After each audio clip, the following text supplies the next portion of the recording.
Hey everyone, my name is Praxic, and I just wanted to make a quick video on how to farm enhancement cores, gunsmith materials, and mod components extremely efficiently. In this video, you're going to see me get 204 gunsmith materials, 6 mod components, and 8 enhancement cores at the cost of just 24 legendary shards, and it only took me 15 minutes.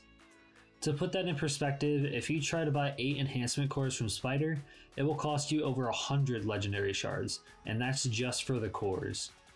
This is by far the most efficient farm in the game as of the date of this video. It's important for me to note that this farm is subject to some RNG, so your results may vary, but even on a bad run, this far surpasses any other method. Before we get into how this farm works, you're going to need 2 things. First, a totally empty character inventory, meaning you're going to want to put all of your weapons and armor in the vault for the time being. And you're going to want a decent amount of legendary shards. I'm going to be starting with 619 shards in this video, but you can do this with less or with more. So let's dig into it. After you've emptied your inventory, you're going to start by heading to Spider.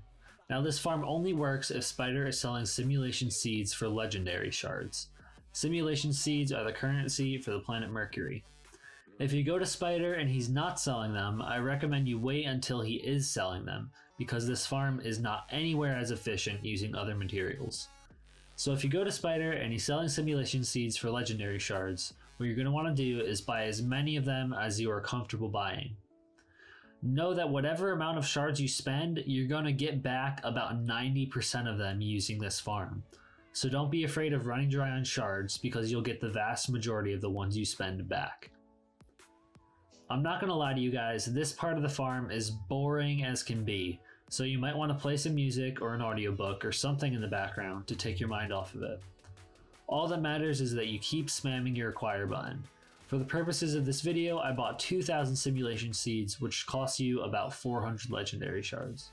Once you've got a hefty amount of simulation seeds, make your way over to Brother Vance on Mercury.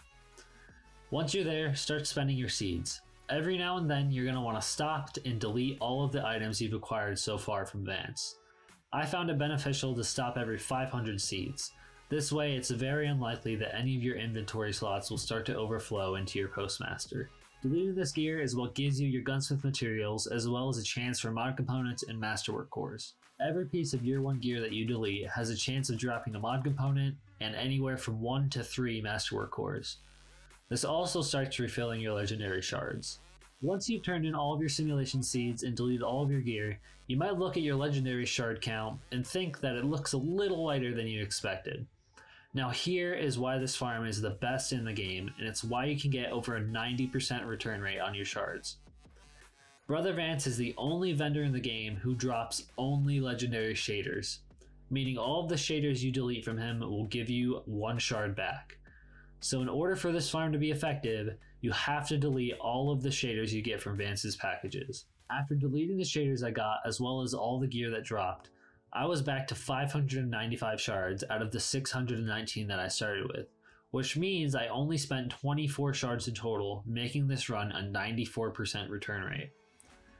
Doing 1 run of this farm only takes about 15 to 20 minutes, so I encourage you to try it a couple times in a row if you want even more components and cores. A quick PSA about the gunsmith materials you'll be getting from this method. Bungie just announced that in an update a few weeks from now, the gunsmith will be updated to only sell gunsmith weapons. Currently, his loot pool contains many weapons that can easily be acquired from world drops, which makes it much harder to get any of the weapons that are specific to Banshee.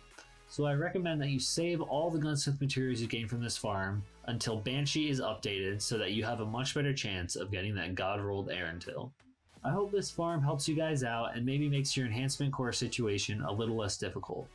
That's all for this time. Praxic out.